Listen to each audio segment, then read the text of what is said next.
Hello friends, welcome back to my channel. आज एक और वीडियो आपके साथ में शेयर करने के लिए आई हूँ। जो लोग फर्स्ट टाइम मेरे वीडियो को देख रहे हैं, मैं आपको बता देना चाहती हूँ, छोटे छोटे स्टोरीज, पैराग्राफ, ऐसे मैं आपके साथ में शेयर करती रहती हूँ, जिनसे हम बहुत सारे न्यू वर्ड सीखते हैं और अपनी वोकैबुलरी को इम्प्रूव करते हैं। साथ ही जो भी ग्रामर दी जाती है, मैं कोशिश करती हूँ कि ईजी वे में आपको एक्सप्लेन कर सकूँ। तो यस, आज जो मैं आपके साथ में टॉपिक शेयर कर रही हूँ वो है एस्से ऑन माई फादर। मेरे को काफ़ी सारे कमेंट्स आए थे कि माई मदर्स के ऊपर तो आपने काफ़ी सारे ऐसे बना दिए, बट माई फादर के ऊपर नहीं है, इसीलिए ये टॉपिक आपके साथ में शेयर कर रही हूँ। और देखते हैं क्या है इसके अंदर। Usually people talk about a mother's love and affection in which a father's love often gets ignored. Usually यानी कि आमतौर पर, people talk about, people means लोग, टॉक मीन्स बात करते हैं, अबाउट मीन्स के बारे में, अब मदर्स लव एक मम्मी के प्यार के बारे में, एंड अफेक्शन और स्नेह के बारे में। अक्सर लोग मम्मी के प्यार के बारे में और अफेक्शन के बारे में बात करते हैं। इन विच, जिसमें अ फादर्स लव एक पिता का प्रेम या पिता का प्यार, ऑफन यानी कि अक्सर, गेट्स इग्नोर्ड। देखिए यहाँ पे एक चीज़ आप ध्यान रखिएगा, ग्रामर वाली चीज़ है वो बहुत इंपॉर्टेंट है। गेट्स इग्नोर्ड यानी कि वो इग्नोर कर दिया जाता है। यहाँ पे हमने गेट का किस लिए यूज़ किया है? करने के लिए, ठीक है। इग्नोर्ड यानी कि उसको नज़रअंदाज कर दिया जाता है, ठीक है। जब हमारा कोई भी इज आर एम है या कोई भी ऐसी मेन वर्ब होती है, उसके साथ में अगर थर्ड फॉर्म लगाते हैं तो इसका मीनिंग हो जाता है कोई भी काम कर दिया जाता है या कर दिया गया था। इस तरह के जो भी सेंटेंस आते हैं उसमें हम थर्ड फॉर्म का यूज करते हैं और इन सेंटेंस को हम पैसिव सेंटेंस बोलते हैं, ठीक है। इन विच, जिसमें एक पिता के प्रेम को नजरअंदाज कर दिया जाता है। A mother's love is talked about repeatedly everywhere. A mother's love एक मम्मी के प्रेम के बारे में, इज टॉक्ड यानी कि कहा जाता है, मम्मी के प्रेम के बारे में कहा जाता है, अबाउट के बारे में, ठीक है, मम्मी के प्रेम के बारे में कहा जाता है बार बार, एवरीवेयर हर जगह, मम्मी के प्रेम के बारे में बार बार हर जगह कहा जाता है। सिंपली आप समझ गए ना इस तरीके से, इन मूवीज, फिल्मों में, इन शोज एंड मोर, और बहुत सी जगह पर।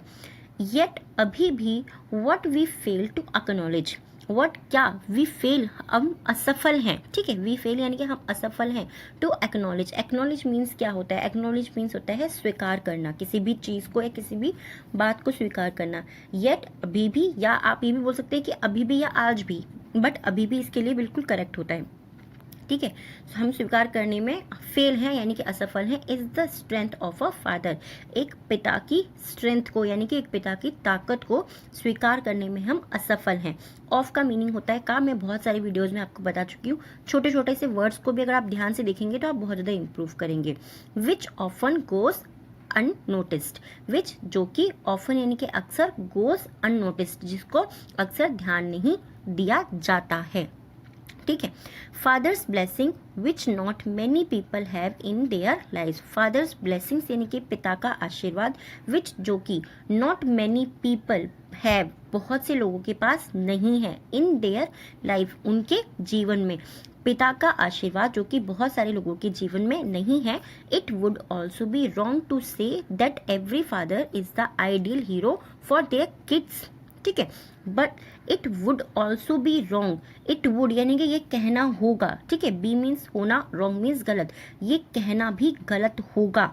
यहाँ पर ये नहीं कह रहे कि ये बिल्कुल 100% है, बट ऐसा हो सकता है, इसीलिए हमने यहाँ पर वुड का यूज किया है, ठीक है।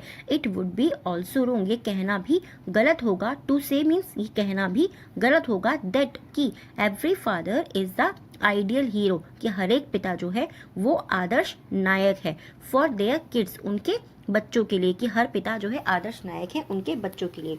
बिकॉज क्योंकि that is not the case, क्योंकि ये मामला या ये वाली बात नहीं है या ये मामला नहीं है, ठीक है।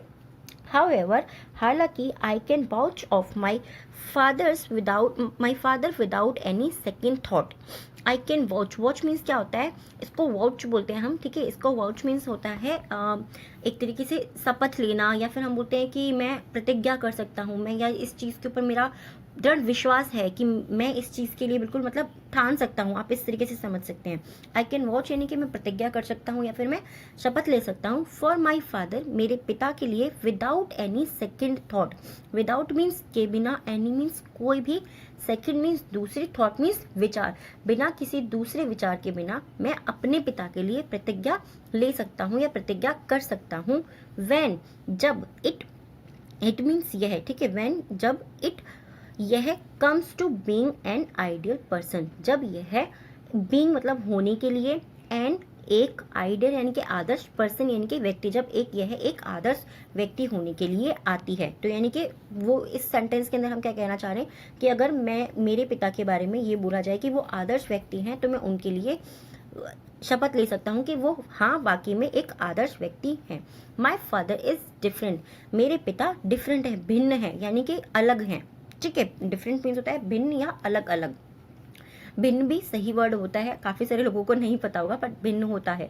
ठीक है, as everyone likes to believe that their father is different. As everyone, जैसा कि एवरीवन हर कोई लाइक्स यानी कि जैसा कि हर कोई चाहता है या पसंद करता है, टू बिलीव ये विश्वास करता है, दैट कि देयर फादर उनके पापा या उनके पिता इज डिफरेंट, कि उनके पिता अलग है, वैसे ही मुझे भी लगता है। सो I do, so do I, यानी कि वैसे ही मुझे भी या वैसे ही मैं भी, ऐसे भी आप बोल सकते हैं। नॉनदलेस, फिर भी, this conviction is not merely based on the love. ठीक है, फिर भी दिस कन्विक्शन यानी कि यह दृढ़ विश्वास is not merely, is means है, नॉट मीन्स नहीं, मेरली मीन्स केवल, यह विश्वास केवल, बेस्ड यानी कि किसी भी चीज़ पर आधार होना, किसी भी चीज़ पे बेस्ड होना, यानी कि मैं कहती हूँ ना कि ये चीज़ इस बेस्ड पे है, यानी कि हमारा ये जो वीडियो है इसका बेस्ड क्या है, ये है कि ये ऐसे है माय फादर के ऊपर, तो बेस्ड हो गया है क्या, आधार, कि हमारा आधार क्या है, किस चीज़ के बारे में हम बात कर रहे हैं। तो इसका मीनिंग हो गया this conviction is not merely based on the love, ये जो दृढ़ विश्वास है ये केवल प्यार पर आधारित नहीं है। आई हैव फॉर हिम, जो मेरा उनके लिए है, आई हैव फॉर हिम, जो मेरा उनके लिए है, बट लेकिन also because of his personality, लेकिन ऑल्सो भी बिकॉज, क्योंकि ऑफ हिज पर्सनैलिटी, उनके व्यक्तित्व के लिए भी है। यानी कि एक पिता के एक बेटे के रूप में जो मैं उन्हें प्रेम करता हूँ, ये मेरा जो विश्वास है वो सिर्फ इस चीज़ के लिए नहीं है, बल्कि वो एक अच्छे व्यक्ति हैं,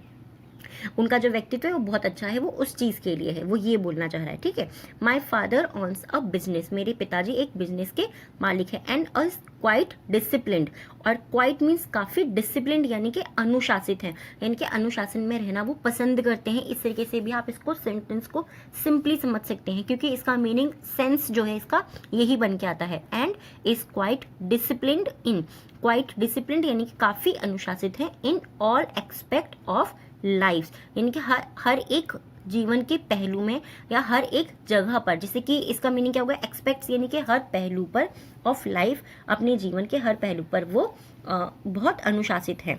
सिंपली आप इस चीज़ को समझ आइए कि वो अपने घर पर भी बहुत डिसिप्लिन में रहते हैं, ऑफिस में भी बहुत डिसिप्लिन में रहते हैं, अपने फ्रेंड्स के साथ में भी डिसिप्लिन में रहते हैं, इस तरीके से। ही इज़ द वन, वह एक है, हु टॉट मी, जिन्होंने मुझे सिखाया है, टीच की ही थर्ड फॉर्म है, यानी कि जिन्होंने मुझे सिखाया है। टू ऑलवेज यानी कि हमेशा, प्रैक्टिस, टू ऑलवेज प्रैक्टिस, हमेशा प्रयास करने का, डिसिप्लिन, हमेशा डिसिप्लिन का प्रयास करने का उन्होंने मुझे सिखाया है। No matter what I do, no matter चाहे जो भी हो, व्हाट वर्क आई डू, जो भी कार्य मैं करूं। ठीक है, सिंपली आई होप ये टॉपिक आपको पसंद आया होगा। इसका पार्ट 2 मैं आपके साथ में बहुत जल्दी शेयर करूंगी, क्योंकि ये पार्ट 1 है। इसी तरीके से जब भी हम कोई सेंटेंस लिखते हैं या हमें जब भी कोई एस्से लिखना होता है, तो उसकी शुरुआत के लिए आपको एक बेस बनाना पड़ता है। तो वो बेस जो है, इसमें आपने क्या देखा कि हमने शुरुआत किस तरीके से की, अगर बहुत सिंपल वे में कि हमने माँ से ही शुरू किया, क्योंकि माँ के बारे में ज़्यादा बात की जाती है। और डिटेल में आपको नेक्स्ट वीडियो में बताऊंगी। अभी 3 वर्ड्स हैं, इनको आपको सेंटेंस बनाने हैं और कमेंट बॉक्स में लिखना है। फर्स्ट वर्ड इज रिपीटेडली, यानी कि बार बार। नेक्स्ट है कन्विक्शन, यानी कि दृढ़ विश्वास। एंड थर्ड है हमारा एक्सपेक्ट्स, यानी कि पहलू। और आज के डिक्टेशन के जो 3 वर्ड्स हैं, वो फर्स्ट वर्ड है डिक्टेशन का यूजुअली, सेकेंड वर्ड है अफेक्शन, एंड थर्ड वर्ड है पाउच। आई होप ये वीडियो आपको पसंद आया होगा, और पसंद आया तो प्लीज़ मुझे कमेंट में ज़रूर बताइएगा।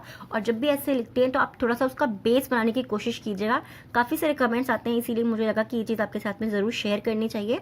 और एक मैं डीप वीडियो भी आपके साथ में शेयर करूँगी कि अगर आप कोई ऐसे लिखते हो तो आपको क्या क्या चीज़ें उसमें ध्यान रखनी चाहिए। विद ऐसे मैं आपको